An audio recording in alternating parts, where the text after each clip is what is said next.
Olá, meu irmão, olá, minha irmã, Deus abençoe sua vida, muito obrigado por você estar aqui mais uma vez. Nós vamos a mais uma mensagem da palavra do Senhor, mas antes eu já quero deixar aquele pedido para você. Deixe o seu like, que vai nos ajudar na plataforma do YouTube. Compartilhe também esta mensagem com as suas redes sociais, com os seus amigos, e não deixe de se inscrever no canal se você não for inscrito. Outra coisa muito importante é você também fazer o seu comentário. Comente sobre aquilo que você entendeu da mensagem, se a mensagem você entendeu que ela é uma mensagem boa para a tua edificação, e talvez se você tiver uma mensagem que você gostaria de estar ouvindo, alguma parte da Bíblia que você gostaria de estar entendendo melhor, coloque no teu comentário, que é muito importante, que a gente vai de alguma forma fazer uma pesquisa e vamos estudar e colocar outras mensagens dentro daquilo que você está buscando. Se você puder também, coloque de onde você está assistindo esta mensagem, é muito importante para que eu possa também compartilhar com vocês algumas outras coisas. Agora nós vamos para uma breve vinheta e ao final desta vinheta vamos dar início a mais uma mensagem da palavra do Senhor.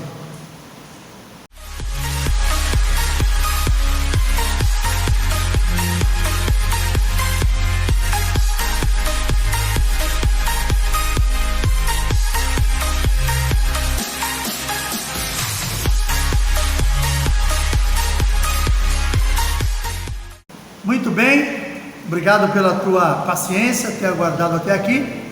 Quero convidar você agora, se você tiver de posse da sua Bíblia, que é a palavra de Deus, abra comigo no livro de Romanos, capítulo 8, nós vamos ler a partir do verso 1. Diz assim a palavra do Senhor: portanto, agora nenhuma condenação há para os que estão em Cristo Jesus, que não andam segundo a carne, mas segundo o Espírito. Porque a lei do Espírito de vida em Cristo Jesus me livrou da lei do pecado e da morte. Porquanto que era impossível a lei, visto como estava enferma pela carne, Deus enviando o seu Filho em semelhança da carne do pecado, pelo pecado condenou o pecado na carne, para que a justiça da lei se cumprisse em nós, que não andamos segundo a carne, mas segundo o Espírito. Porque os que são segundo a carne inclinam-se para as coisas da carne, mas os que são segundo o Espírito para as coisas do Espírito. Porque a inclinação da carne é morte, mas a inclinação do Espírito é vida e paz. Porquanto a inclinação da carne é inimizade contra Deus, pois não é sujeita à lei de Deus, nem em verdade o pode ser. Portanto, os que estão na carne não podem agradar a Deus. Amém, queridos? Eu quero começar essa mensagem fazendo uma pergunta: quem é mais forte em você? A carne ou o Espírito? Essa pergunta nós lemos aqui que aqueles que estão em Cristo, nova criatura eles são, que eles nenhuma condenação há para os que estão em Cristo, que não andam segundo a carne, mas segundo o Espírito. Só que nós podemos, de certa forma, agir nos dois, na carne e no Espírito. Só que um dos dois vai estar mais forte. E aquele que é mais forte em você, você sabe me dizer qual é? Então eu vou te dizer, antes de você ficar aí se atormentando para descobrir a resposta, se você já não sabe, às vezes alguns já sabem até a resposta qual vai ser, mas eu vou dizer para você que aquilo que é mais forte em você, a carne ou o Espírito, é aquele que você alimenta melhor. Pensa numa coisa que para mim é desumano até, mas a gente sabe que existe no nosso país rinha de cachorro. Eles põem aqueles cachorros treinados ali para lutar um contra o outro. Aí você pensa, por exemplo, um dos cachorros mais fortes, que tem o maior poder de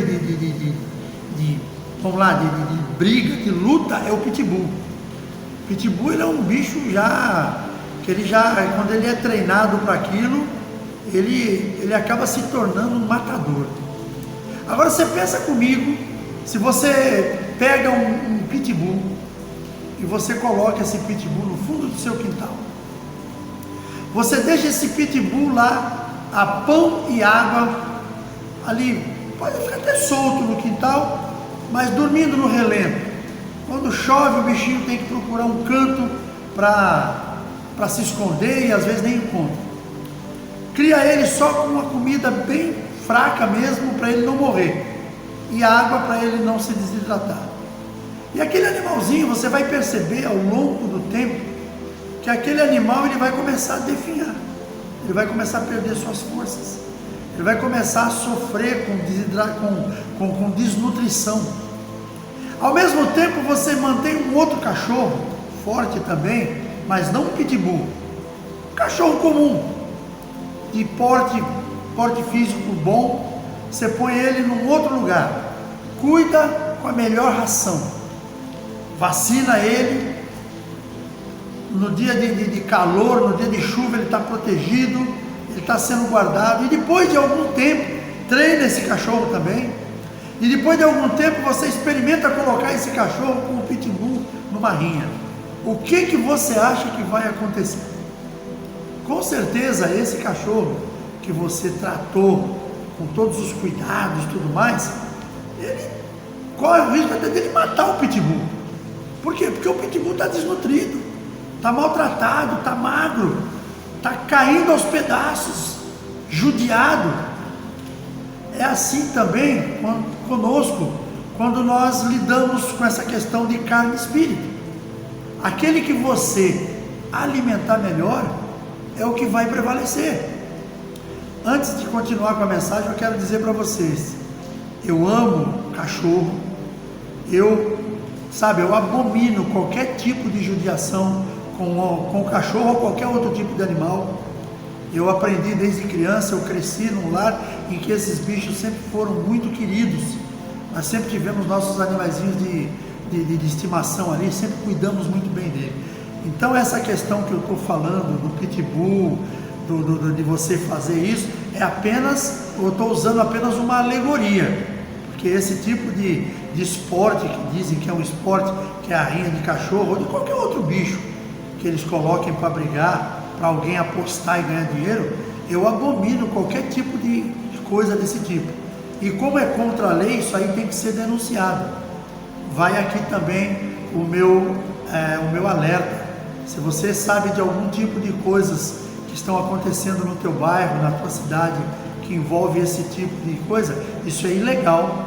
E principalmente temos que tomar a decisão de entregar mesmo. Você telefonar, comunicar às autoridades que isso não pode acontecer. Os animais não merecem, são criaturas de Deus.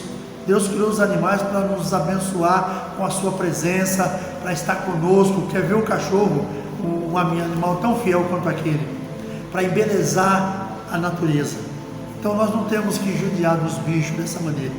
Mas vamos aqui para a nossa mensagem, que a realidade, eu não estou aqui falando sobre a rinha de nenhum tipo de animal, é só para uma comparação que eu quero dizer para você. Que a pergunta que eu fiz foi: o que é mais forte em você, a carne ou o espírito? Então a resposta é aquele que você alimenta melhor. Por isso eu usei o exemplo do cachorro. Então eu quero dizer para nós aqui, por exemplo, a carne, se você alimentar mais a carne, você vai estar sujeito ao mundo. Agora, quando você alimenta mais o espírito, você se torna mais sujeito a Deus. E como é que você alimenta mais a carne? Se sujeitando ao mundo. É quando você vive as coisas que o mundo tem para você. Hoje, por exemplo, nós temos uma coisa que é um benefício que chegou no nosso país nos anos 50, trazida por Assis Chateaubriand, que é o advento da televisão. A televisão é uma coisa fantástica, maravilhosa, é um divertimento maravilhoso. Para quem gosta de ver um programa, quem gosta de ver um futebol, gosta de ver esportes, por exemplo, nós temos aí as Copas do Mundo, nós temos aí as Olimpíadas, nós temos aí muitas outras coisas que nós podemos fazer, seguimos aí o esporte do nosso estado, do nosso país. Mas por outro lado também, a televisão, se você for se prender nela, se você for parar diante de algumas emissoras que só tem porcaria que eles passam, que depõem contra a família, que depõem contra a sociedade, que que depõe contra aquilo que Deus colocou para você e para mim, se você se prender naquilo ali, aquilo ali vai acabar te trazendo uma contaminação muito grande. Então, quando eu falo das coisas do mundo, não é somente a televisão, é tudo aquilo que o mundo proporciona para você. O que o mundo proporciona para você? Prostituição, bebedice, sabe, coisas desse tipo. Agora, o que o Espírito proporciona para você? Vida com Deus. Então, quando você alimenta mais o Espírito, você não vai estar dando atenção para as coisas do mundo, você vai estar dando atenção para as coisas de Deus. Se você é um cristão, uma pessoa que conhece a palavra de Deus, que vive, que congrega num ministério, você vai valorizar muito mais o que? A leitura da Bíblia. Você vai valorizar muito mais o que? A oração. Claro, não estou dizendo para você que você vai viver a vida inteira, o dia inteiro grudado na Bíblia, ou o dia inteiro orando. Você tem o teu devocional, você tem aquele momento que você lê a Bíblia, que você medita naquela palavra. Você vai ter também aquele momento que você vai estar com a televisão ligada, assistindo um filme, um programa, porém você não pode priorizar essas coisas. Aquilo que o mundo coloca para você, aqueles banquetes que o mundo coloca para você, não pode ser a sua prioridade, porque senão você vai estar enfraquecendo o Espírito Santo na tua vida, porque você não vai dar espaço para ele, e você vai estar fortalecendo a carne. E quando nós fortalecemos a carne, nós só vamos buscar pelas coisas desse mundo. Então é muito importante que a gente entenda isso. Uma coisa, quando você ama mais o mundo, com certeza você não vai amar tanto a Deus. Então, se você quiser fortalecer o teu espírito, ame mais a Deus, busque mais pelas coisas de Deus, esqueça um pouco dessas coisas do mundo, sabe? Não priorize as coisas do mundo na sua vida. Aquilo que tem que estar priorizado na sua vida são as coisas de Deus. A sua família tem que ser uma prioridade, o seu devocional tem que ser uma prioridade, o tempo que você dedica para falar do Senhor, o tempo que você dedica para falar do Senhor para a sua família, para os seus filhos, isso tudo é muito importante. Por quê? Porque é um tempo que você vai dedicar a estar mais se enchendo do Espírito Santo de Deus e buscando menos as coisas desse mundo. Tudo isso é muito importante para que o Espírito esteja fortalecido em você e a carne não. Uma outra coisa, recebe o que o mundo oferece. Tudo aquilo que o mundo te oferece, você abre as portas e recebe. Tem pessoas que, infelizmente, se você convida essa pessoa para ir numa igreja, essa pessoa não vai. Você convida essa pessoa para participar de uma célula, essa pessoa não quer participar. Mas quando se trata das coisas do mundo, não precisa fazer muito convite. Às vezes até sem você convidar, essa pessoa se prontifica para ir. E às vezes são pessoas que até frequentam uma igreja, mas elas valorizam mais a coisa que vem do mundo. Elas recebem com mais alegria aquilo que vem do mundo. Então nós precisamos tomar um cuidado extremo com isso. Receber o que o mundo oferece. O que o mundo oferece para você? O mundo só vai te dar aquilo que ele tem. O mundo só vai dar para você aquilo que ele tem. Ele não vai te dar nada mais do que isso. Então, quando você prioriza as coisas do mundo na sua vida, você vai acabar se tornando... Imagina, por exemplo, você tem um terreno. Eu já falei isso aí numa outra mensagem. Você tem um terreno e lá num belo dia, uma pessoa pede para você colocar algumas sucatas no teu terreno, e você autoriza. Você não está usando aquele terreno, de repente aquela pessoa até vai te pagar para fazer aquilo, e aquela pessoa começa a colocar tudo quanto é tipo de lixo naquele lugar, coisas que ele pode até reciclar e coisas que não dá nem para reciclar, coisas que de repente vai entrar no lençol freático, e aquilo ali vai trazer um transtorno para a vizinhança que mora ali. E aquela vizinhança vai procurar as autoridades vão procurar o dono do terreno. Esse dono do terreno é você. Quando ele procurarem você, eles vão dizer para você: olha, você não pode manter isso aqui. Não, mas não é meu, é de uma pessoa que me pediu. Então trate de conversar com ela e mandar ela tirar, porque senão você vai ser multado.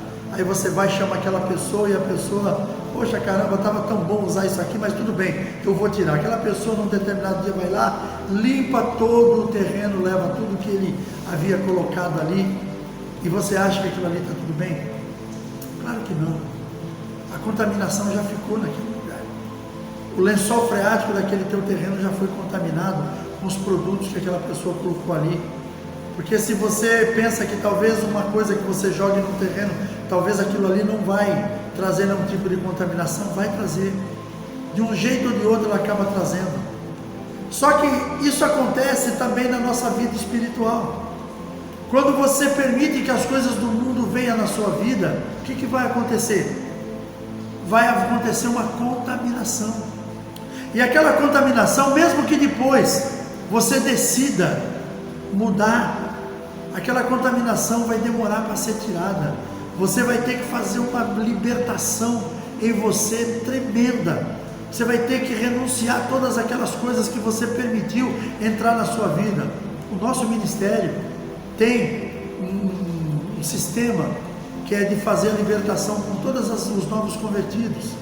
As pessoas que aceitam Jesus e começam a frequentar as nossas igrejas, elas passam por um discipulado que é para aprender a palavra de Deus, para saber quem é Jesus, o que Jesus fez na sua vida, o que Ele pode fazer. Nós aprendemos quando as pessoas chegam no Ministério Peniel, elas passam por um ensinamento discipulado para aprender tudo isso. Mas antes do batismo, tem uma coisa que é muito importante, que faz parte dos nossos procedimentos, que é a ficha de libertação. Ali você vai colocar todas as coisas que você já participou, todas as coisas que você já viveu e todas as contaminações que você tem que mostrar ali. Por quê? Porque aquilo ali vai ser o momento da tua libertação.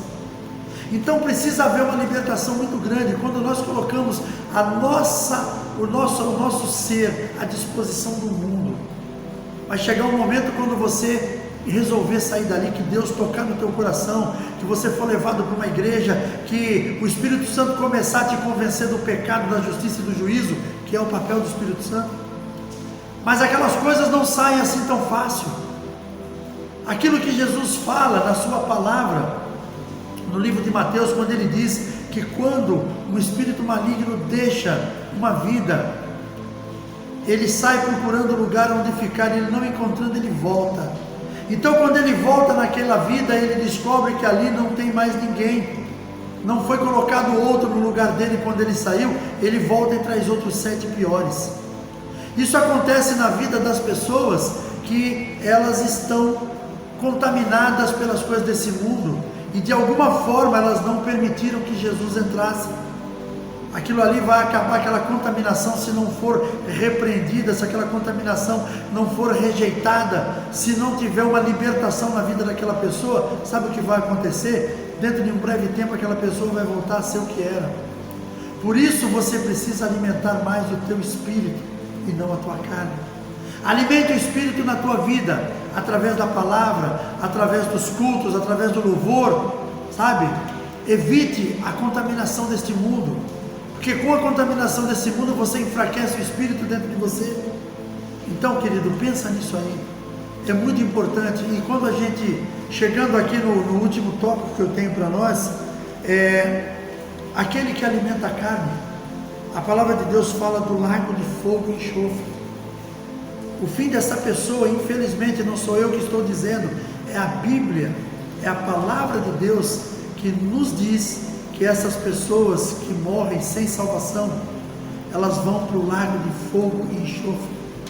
É aquele que só deu expansão à carne, que viveu na carne e não quis saber do Espírito Santo, não quis saber de Jesus, não quis saber de Deus, não quis saber de mudança, de transformação na sua vida.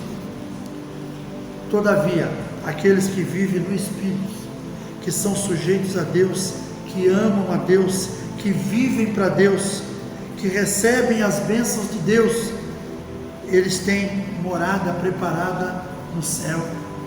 Jesus falou para os seus discípulos: olha, eu vou para o Pai, e quando eu for, não é isso. Ele falou: a casa do meu Pai tem muitas moradas, e quando eu for, vou preparar morada para vocês, e depois eu voltarei para buscá-los, e vocês viverão comigo eternamente. Estou falando com as minhas palavras. Então, é isso que vai acontecer com aquele que vive segundo a vontade de Deus. É aquele que vive segundo o Espírito e não segundo a carne. Quando a gente fala sobre isso, muitas vezes as pessoas lá fora dizem: ah, mas só vocês que vão ser salvos? Ah, é só vocês que vão para o céu? Não sou eu que digo, não é palavra minha, é palavra que está na Bíblia, é palavra que está nos mandamentos do Senhor. O Senhor fala com os seus discípulos num determinado momento, quando seus discípulos vêm para Jesus e falam assim: Senhor, quem é o maior no reino dos céus? E aí Jesus chama uma criança e fala: olha, quem não for igual a esta criança, nunca alcançará o reino dos céus. O que Jesus quis dizer com isso? Uma criança, ela não tem maldade. Uma criança, ela é pura, sabe? Você já viu uma coisa que é muito engraçado no meio quando a gente analisa, quando você analisa uma criança, veja uma criança, muitas vezes, você chega ali, chama a atenção dela e até dá umas palmadas nela por causa de algo que ela fez. Ela chora, ela tenta se defender de uma forma totalmente inocente, ela tenta se esconder com a mão, ela põe a mão assim nas nádegas, quando ela toma uma chinelada, ela chora, ela se esperneia, você põe aquela criança de castigo. Daqui a pouco, passou algum tempo, aquela criança, você está ali, você chama ela vem para o teu lado, você abraça, ela te abraça e você percebe o amor dela com você. Ela percebe que mesmo ela tendo sido, ela tendo sido repreendida e ela tendo sido punida de uma forma mais severa, mas o coraçãozinho dela é tão limpo, é tão puro, que ela não consegue ter ódio das pessoas. Ela não consegue ter ódio daquela pessoa que de alguma forma deu umas varadas nela. E dentro do seu íntimo, ela vai perceber que ela cometeu algum erro e foi o motivo que o seu pai e sua mãe teve que fazer isso. Este é aquele que Jesus diz que vai para essas moradas. Quando ele bate na porta lá na igreja de Laodiceia, se não me engano, lá no capítulo 3 de Apocalipse, no verso 19 e no verso 20, ele diz assim: eu repreendo a todos que amo, portanto, sê prudente e arrepende-te. Eis que estou à porta e bato. Se alguém ouvir a minha voz e abrir a porta, entrarei com ele, cearei e ele comigo. Então Jesus, ele está avisando para nós, ele está deixando para nós que se nós caminharmos na presença dele, se nós nos tornarmos como aquela criança que ele chama diante dos seus discípulos e mostra aquela criança e diz para elas que, olha, se vocês não forem humildes e inocentes como essas crianças, jamais alcançarão o reino de Deus, jamais alcançarão o reino dos céus. Então isso é uma lição para nós, sabe? Por isso que eu fiz essa leitura que está no livro de Romanos capítulo 8, que diz que nós precisamos, sabe, viver no Espírito e não na carne. Então fica essa mensagem para você, meu irmão, para você, minha irmã que está aí do outro lado. Pensa nisso. Que adianta você ganhar o mundo inteiro e perder a sua alma? Então, faça tudo aquilo que você entender que é necessário para você ter uma vida boa, sabe? Trabalhe, estude, porque ninguém consegue nada honestamente sem trabalho e sem se preparar para aquilo através dos estudos. Mas não priorize o prazer na tua vida, priorize Deus, priorize o Espírito Santo, priorize Jesus, viva para Ele. Ensine a tua família o caminho, ensine aos teus filhos como tem que viver, porque esses teus filhos são a herança do Senhor, não se esqueça disso. E um dia nós vamos ser cobrados por Deus. Hoje eu glorifico a Deus, porque os meus filhos estão nos caminhos dele. Meus filhos andam nos caminhos do Senhor e ensino os seus filhos, os meus netos, a caminharem também com Jesus. Queridos, que você seja impactado por esta pequena mensagem que eu estou deixando. Medite nesta mensagem que eu estou deixando Medite nessas palavras que eu estou deixando, por quê? Porque um dia, se você quiser morar nos palácios, nas mansões celestiais, você precisa viver para Deus. Você precisa viver segundo o Espírito e não segundo a carne. Pense nisso. Eu oro pela minha família. Eu estava agora, em alguns minutos atrás, em oração aqui neste lugar que é a nossa congregação. Eu estava em oração com mais alguns irmãos e o nosso objetivo é alcançar o céu. Mas precisamos alcançar o céu com a nossa família junto. Não podemos ir somente nós. Salvação é individual, mas os meus filhos são herança do Senhor. E assim, sucessivamente, os meus netos são herança do Senhor também, e vai ser cobrado dos meus filhos. Então, que nós possamos buscar no Senhor esta vida que nós estamos vivendo aqui nessa terra, sempre caminhando com Ele, para que um dia nós possamos alcançar as mansões celestiais. Eu quero orar com você neste momento e depois fazer as nossas últimas considerações. Feche seus olhos. Pai, em nome de Jesus, quero te louvar e te agradecer por este tempo tão precioso, o momento da tua palavra, o momento em que com certeza estou deixando algo aqui que as pessoas que estarão assistindo poderão meditar, e eu creio que possa haver salvação no meio destas pessoas. Senhor, derrama sobre a vida de cada uma delas a tua unção, que o teu Santo Espírito possa convencê-las do pecado, da justiça e do juízo, assim como o Senhor fez comigo num determinado tempo. Que a tua graça e o teu poder possa alcançá-los, que tudo seja na vida deles, Pai querido, para a glória do teu nome. Manifesta teu poder, Senhor, manifesta a tua graça em nome de Jesus. Amém, amém e amém. Obrigado, meu amado, minha amada, por você estar aqui até esse final desta mensagem. Um forte abraço para você, um grande beijo no coração e até o próximo vídeo, se assim o nosso Deus permitir.